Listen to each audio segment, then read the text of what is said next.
Welcome to big news. నేను మీ గౌసుద్దీన్ షేక్.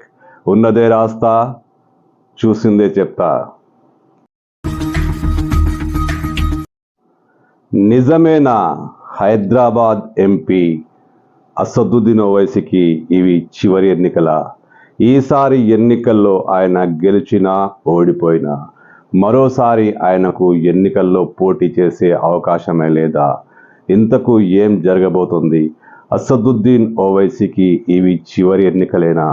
అసదుద్దీన్ ఓవైసీ మళ్ళీ పోటీ చేసే అవకాశం ఎంత మాత్రం లేదా అంటే, జరుగుతున్న పరిణామాలు, అందుతున్న వార్తలను బట్టి చూస్తే అసదుద్దీన్ ఓవైసీ మరోసారి, అంటే ఈసారి పోటీ చేసి గెలిచినా ఓడిపోయినా మరోసారి ఎన్నికల్లో పోటీ చేసే అవకాశం ఉండబోదంట. హైదరాబాద్ అంటేనే ఎవరికైనా అసదుద్దీన్ ఓవైసీ గుర్తుకొస్తారు. హైదరాబాద్లో ఆయన రాజకీయానికి తిరుగులేదు. ప్రతిసారి ఆయన విజేతగా నిలబడుతుంటారు. కానీ ఈసారి ఓడిపోవచ్చు, గెలవచ్చు. ఓడినా గెలిచినా మరోసారి ఆయనకు ఎన్నికల్లో పోటీ చేసే అవకాశం లేకుండా ఒక ప్రత్యేకమైన ఏర్పాటు జరగబోతోందని తెలుస్తోంది. హైదరాబాద్లో అసదుద్దీన్ ఓవైసీ రాజకీయ ప్రస్థానానికి చెక్ పెట్టేలా మోదీ బిగ్ స్కెచ్ వేస్తున్నారని తెలుస్తుంది. మోదీ ఓవైసీపై పూర్తిగా టార్గెట్ చేసి ఆయన మరోసారి ఎన్నికల్లో పోటీ చేయకుండా నిలువరించాలని పెద్ద వ్యూహమే పన్నుతున్నట్లు బీజేపీ వర్గాలే తెలుస్తున్నాయి. అంటే మోదీ పెద్ద ప్లానే వేశారన్నమాట, బిగ్ స్కెచ్ వేశారన్నమాట. ఈ స్కెచ్ ప్రకారం అసదుద్దీన్ ఓవైసీ ఈసారి ఎంపీ ఎన్నికల్లో పోటీ చేస్తారు. ఎలాంటి ఇబ్బంది ఉండదు.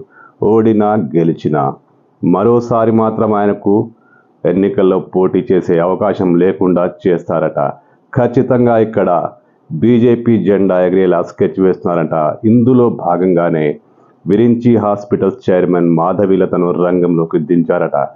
మాధవీలత రంగంలోకి దిగడానికి, ఓవైసీ పోటీ చేయడానికి లింక్ ఏంటంటే చాలా పెద్ద స్కెచ్ ఉంది. అదేంటో చూద్దాం.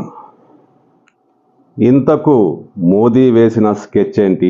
మాధవీలతను రంగంలో దించడానికి ఆ స్కెచ్కు గల సంబంధం ఏంటి అంటే, బీజేపీ వర్గాలే అందిస్తున్న సమాచారం ప్రకారం పెద్ద సంబంధమే ఉంది. మాధవీలత ఖచ్చితంగా ఈసారి పోటీ చేస్తారు. పోటీ చేసి గెలిచినా ఓడినా నెక్స్ట్ మళ్ళీ వచ్చే ఎన్నికల్లో ఆమెనే ఎంపీ అభ్యర్థిగా మళ్ళీ ఫోకస్ అవుతారు. దీనికి పెద్ద కారణమే ఉంది. మహిళా రిజర్వేషన్లు హైదరాబాద్లో పురుషులు, మహిళలు సమాన స్థాయిలో ఉన్నారు. వచ్చే మరో 5 ఏళ్లలో మహిళల సంఖ్య మరీ పెరిగే అవకాశం ఉంది.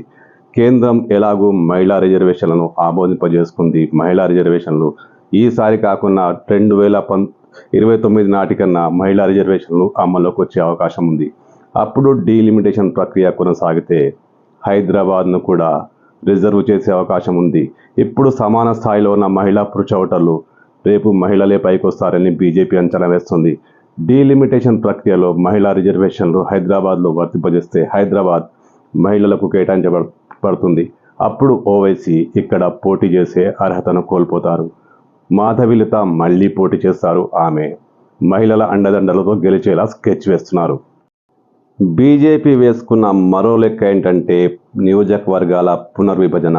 2008లో హైదరాబాద్ డీలిమిటేషన్ గురైంది. అప్పట్లో హైదరాబాద్ చుట్టూ ఉన్న రంగారెడ్డి జిల్లా ప్రాంతాల నియోజకవర్గాలు కూడా ఉండేవి. కానీ విభజన తర్వాత కాంగ్రెస్ పార్టీ విభజన పూర్తిగా మజ్లిస్ పార్టీకి అనుకూలంగా మార్చిందని బీజేపీ పదే చెబుతూ వస్తుంది. అలా ఆరోపిస్తుంది కూడా.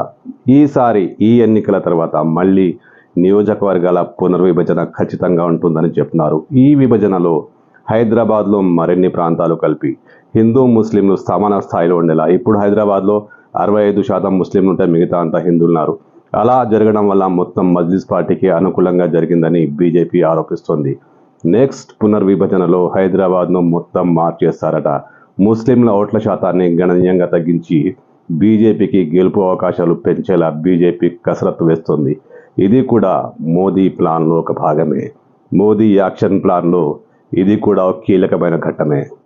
మహిళా రిజర్వేషన్లో భాగంగా హైదరాబాద్ను మహిళలకు కేటాయిస్తే, డీలిమిటేషన్ అంటే నియోజకవర్గాల పునర్విభజనలో మళ్ళీ హైదరాబాద్లో కొత్త ప్రాంతాలు చేరి హిందూ ముస్లింల ఓట్ల శాతం తారుమారైతే ఇక్కడ అసద్కు కష్టకాలమే. అసద్ రిజర్వేషన్ కారణంగా పోటీ చేసే అవకాశం కోల్పోతారు. ఒకవేళ మహిళా అభ్యర్థిని రంగంలో దించిన గంపగుత్తగా ముస్లిం ఓట్లు పడే అవకాశం ఉండదు. ఎందుకంటే మహిళలు బీజేపీలో కూడా బలమైన మహిళలు బీజేపీ ఫోకస్ చేస్తుంది.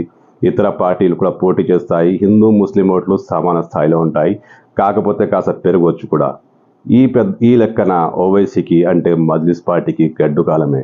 వచ్చే ఎన్నికల్లో మజ్లిస్ పార్టీకి ఈ రకంగా దెబ్బతీయాలని మోదీ పెద్ద ప్లానే వేశారు. ఇది ఖచ్చితంగా అమల్లోకి వస్తుందని బీజేపీ వర్గాలు చెప్తున్నాయి. ఈసారి ఎన్నికల్లో ఓవైసీ పోటీ చేసిన మళ్ళీ ఎన్నికల్లో మాత్రం కథ అడ్డం తిరుగుతుంది, చరిత్ర మారిపోతుందని బీజేపీ వర్గాలు చెప్తున్నాయి.